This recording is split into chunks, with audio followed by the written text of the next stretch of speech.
Oke, selamat siang. Assalamualaikum warahmatullahi wabarakatuh. Di video ini saya akan mereview, memandu, atau memberi komentar pada video kegiatan praktikum yang pernah ditugaskan kepada teman-teman minat aquaculture 2019. Video yang akan saya tampilkan kali ini atau yang akan saya review itu tidak terlalu banyak. Kenapa? Karena banyak video yang hilang ketika Unpad membatasi drive yang domain Unpad.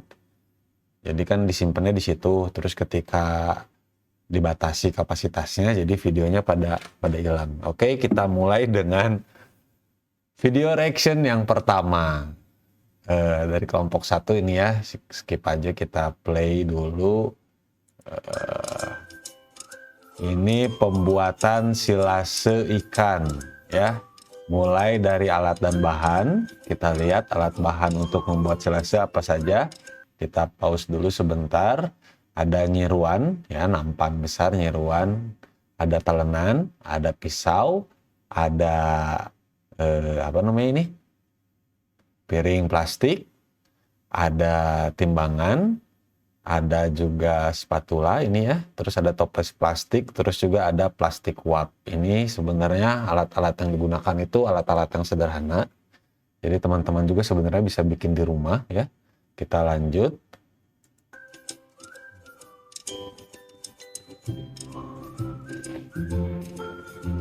Dari alat masuk ke bahan ya, ini bisa masih alat sini. Oke.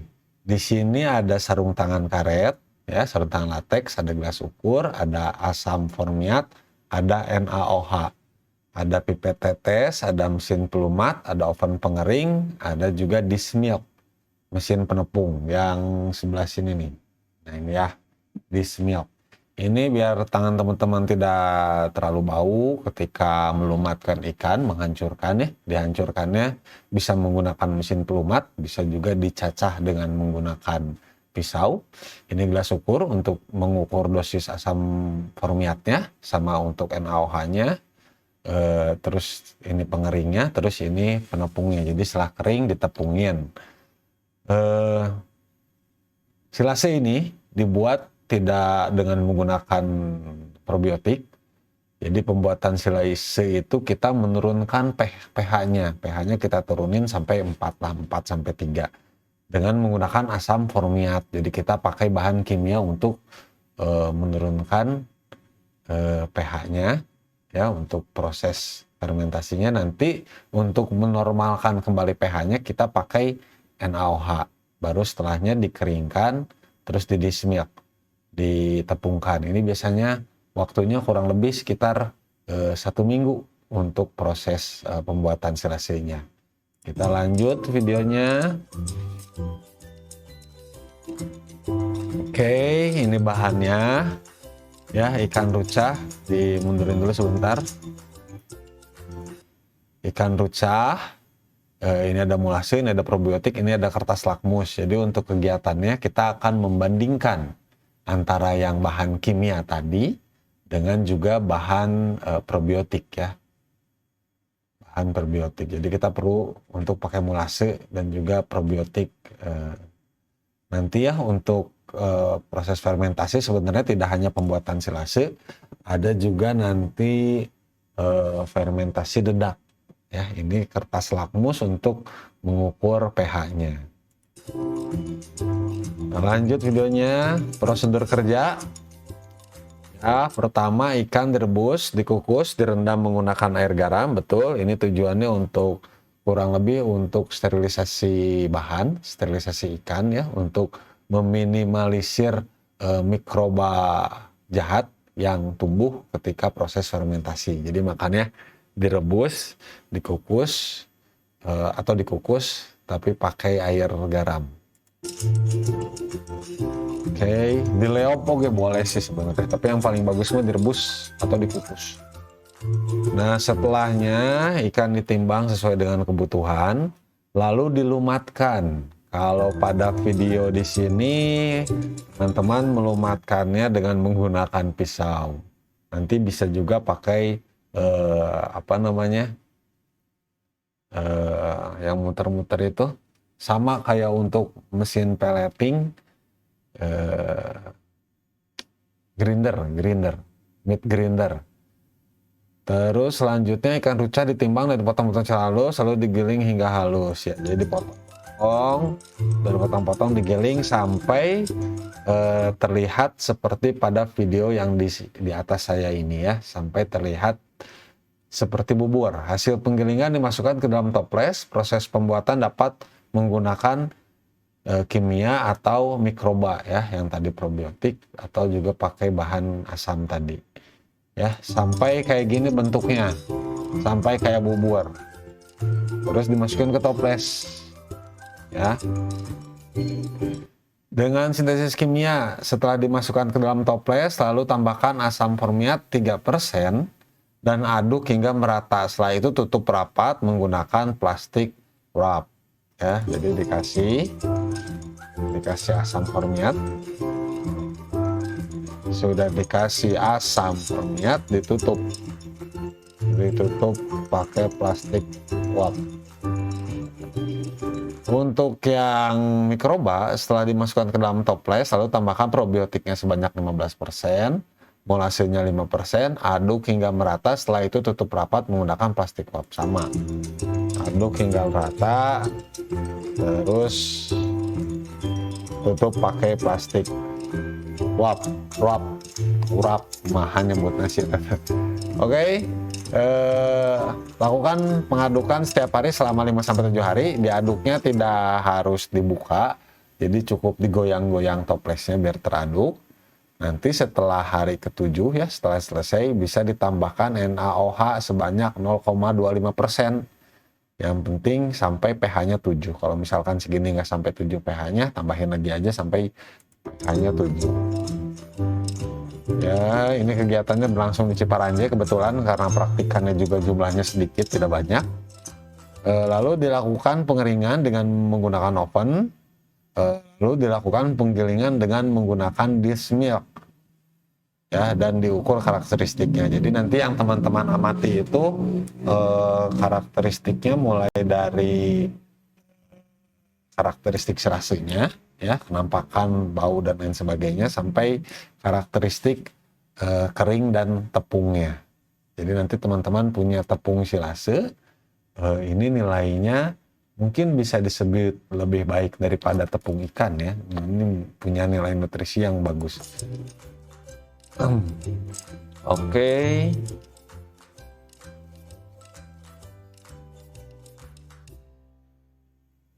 Dapat diberikan pada ikan. Bisa langsung dikasih ke ikan atau bisa dipakai sebagai bahan baku dalam pembuatan pakan. Untuk video yang pertama selesai, coba kita masuk ke video kedua dari kelompok yang sama. Template-nya sama. Template dari videonya sama. Pembuatan fermentasi dedak. Nah, ini yang fermentasi dedak, alat dan bahannya. Bisa kita lihat alat dan bahannya sama persis. Bahannya yang nggak pakai bahan kimia ya. Jadi kita pakai probiotik sama molase aja. Ada corong, ada saringan, ada probiotik. Ini ada molase, terus ada tepung dedak, kertas lakmus, sama oven pengering. Jadi dedaknya itu nanti kita tepungkan lagi, terus kita saring ya. Jadi kita pakainya yang tersaringnya, yang enggak tersaringnya mah kita buang. Untuk tahap pembuatannya sih relatif sama ya.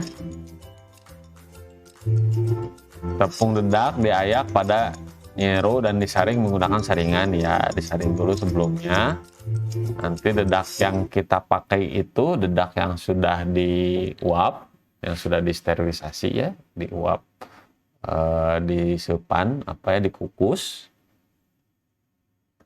terus diambil. Silahkan tepungnya sesuai dengan kebutuhan. Setelah itu tambahkan molase, 10% dari bahan yang difermentasi ya. Setelah itu ditambahkan lagi probiotik banyak 10%, lalu diaduk rata ya. Tuangkan masuk tepung dedak halus yang telah disiapkan, diaduk rata. Ini ketika diaduk itu posisi si tepungnya sudah agak dingin ya, aduk hingga benar-benar rata. Tuangkan probiotik ya, terus diaduk. Dedak yang telah tercampur dengan molase, tebu, probiotik kemudian dimasukkan ke dalam toples plastik, kemudian ditutup dengan wrap. Jadi dimasuk ke sini terus ditutup lagi sama wrap. Kurang lebih untuk tahapannya sama, untuk proses fermentasinya juga sama. Nilai nutrisinya dedak yang belum difermentasi dengan dedak yang telah difermentasi lebih bagus dedak yang difermentasi ya. Ini silakan disimpan pada suhu ruang beberapa hari. Siklus hidup mikroba yang digunakan, tepung dedak yang telah difermentasi dijadikan bahan baku pakan dan kemudian dapat disimpan ya. Jadi ini bisa digunakan sebagai bahan baku pakan. Kita akan lihat untuk video yang lain. Kita lihat ini sama sih sebenarnya, cuman kita lihat aja ya. Maksudnya ini ada dalam satu kegiatan yang sama. Pembuatan silase dari 8, ini hasilnya ya. Kalau video tadi itu ini memperlihatkan hasilnya. Jadi nanti setelah sebelum dia selesai proses fermentasinya itu kan lebih liquid, lebih padat ya, lebih kelihatan kayak bubur. Nah setelahnya itu dia jadi terlihat lebih cair ya. Silase merupakan oetan basah yang disimpan dalam silo. Ini bisa teman-teman baca, sebuah tempat yang tertutup rapat dan kedap udara pada kondisi anaerob. Pada suasana anaerob tersebut akan mempercepat pertumbuhan bakteri anaerob untuk membentuk asam laktat. Jadi tujuannya bisa teman-teman baca di sini ya. Untuk menghentikan perumusan dapat merusak kandungan nutrisi dari ikan tersebut. Tujuan dari pembuatan silase ikan ini adalah untuk menghentikan bakteri-bakteri pembusuk dapat merusak. Sebenarnya tujuan utamanya mah ya untuk bikin bahan baku pakan ya, untuk bahan baku pakan. Energinya dengan mengurangi faktor pembatasnya. Oke, ketentuan dan kelemahan silase ikan ruca. Teknik pengerjaan mudah dan murah, tidak tergantung pada kuantitas atau kualitas bahan baku yang digunakan. Dapat dilakukan untuk pemanfaatan ikan-ikan yang tidak digunakan ya. Seperti misalkan ketika terjadi upwelling gitu ya, di Jati Gede atau di Jatiluhur atau di Saguling atau di Cirata. Ikan-ikan yang mati itu sebenarnya bisa kita manfaatkan untuk membuat silase gitu. Jadi bisa disimpan dalam waktu yang lama, terus bisa dipakai sebagai bahan baku dalam pembuatan pakan. Ya, kekurangan dari produk silase yaitu berbentuk cair, membutuhkan ruang penyimpanan yang besar. Menurut kelompok ini. Untuk pembuatannya sih sama aja ya. Alat potong, pembuatan silase, lihat. Ininya dia, kalau ini main dedak ya, ininya dia direbus dulu ya. Untuk tahapannya mah sama seperti yang sudah saya jelaskan tadi. Lihat yang bawah itu ya, yang bawah ini silasenya, pembuatan silase. Yang atas ini ya, yang ada dedak, ini dedak. Jadi kita runningnya dalam satu waktu. Untuk yang dedak dan silase, nanti setiap kelompok dapat 3 toples ya. Untuk 2 untuk silase yang pakai bahan kimia dan yang tidak, 1 untuk dedak. Prosesnya sama, dipotong-potong ya dalam toples. Formiat 15 ml sekitar 3%. Kimia tambahkan sebanyak 0,25 ya. Siapkan alat dan bahan ikan ruca, rebus dulu, dikukus. Tahapannya sama, prosesnya kurang lebih seperti ini. Jadi nanti untuk kegiatannya teman-teman akan mengampar karena kita tidak punya lab nutrisi ya. Silakan kita running di rumah makan.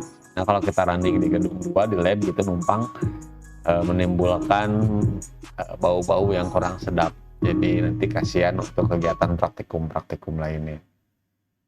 Oke, ini untuk yang silase. Oh, di sini dia ada praktikum untuk kegiatan yang di rumah pakan untuk pengenalan mesin-mesinnya ya.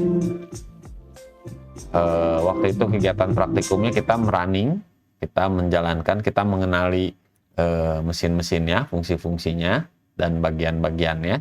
Terus kita mencoba membuat pelet dengan mesin-mesin yang ada di sana. Ya, ini mesin-mesinnya dijelaskan di sini. Ada mesin pelumat, mixer, mesin pelleting, oven, screening pellet. Ada juga timbangan ya.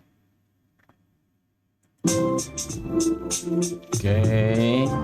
Nah, ini kan mesinnya hidup ya. Ini mesinnya hidup. Dihidupkan ya.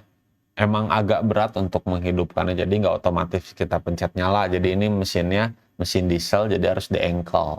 Di-engkel tuh diputer, ada pedalnya buat muternya. Terus ada buat pengatur gasnya juga gitu. Jadi ini mesin-mesinnya manual. Oke, ini mesin pelleting, oven pemanggang yang paling belakang itu saya sudah jelaskan di video yang lainnya. Terus kita akan bakar-bakaran, bakar pelet, ini screeningnya. Kita campurin bahan-bahannya ya, sesuai dengan formulasi yang telah ditentukan. Oke, diaduk silakan hingga rata. Jadi setelah diaduk rata, kita cetak. Nah, ini teman-teman 13 sedang mencetak, dan setelah dicetak kita panggang dengan menggunakan oven. Nah, jadi konsep oven itu ya dalam memanggang itu bukan api yang kena sama peletnya. Jadi suhu panas yang dihasilkan api yang akan membuat si peletnya kering. Suhu panas bukan apinya secara langsung ya, suhu panasnya. Coba kita lihat ke video yang lain. Ini sama aja. Cuman beda kelompok mungkul.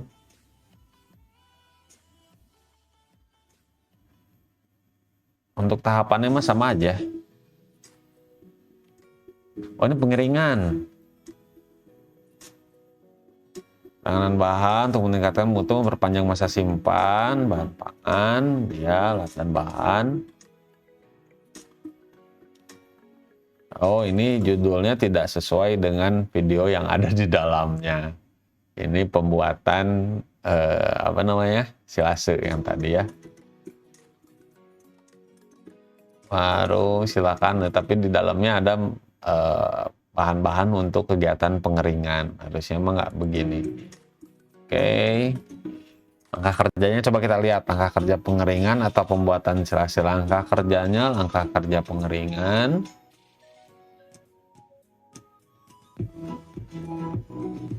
Dilanjutkan dengan penepungan.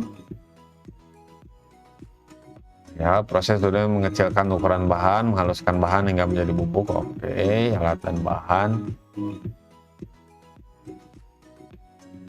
Ya, ini alat bahan untuk proses pembuatan silase.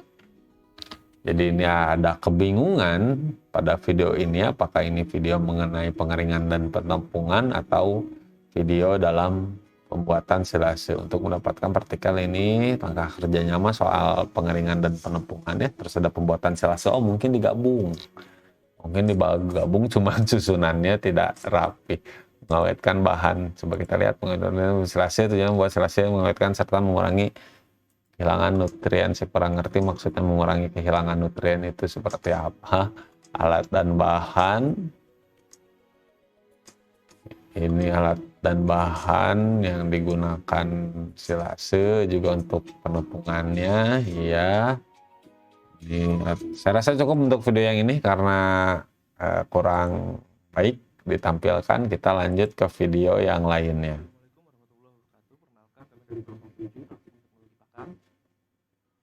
Saya gedein suaranya. Kami itu Rahim Sadiswadi dengan NPM akhir 059. Coba saya next. Piring, gelas ukur. Oke, di sini lebih banyak foto sambil menjelaskan. Meat grinder. Setelah ikan rujak dicacah, selanjutnya digiling menggunakan meat grinder hingga halus. Garam dicampur tersisa. Setelah itu, Intinya kurang lebih kegiatannya seperti itu. Salah satu kegiatan yang akan kita running pada kegiatan luring.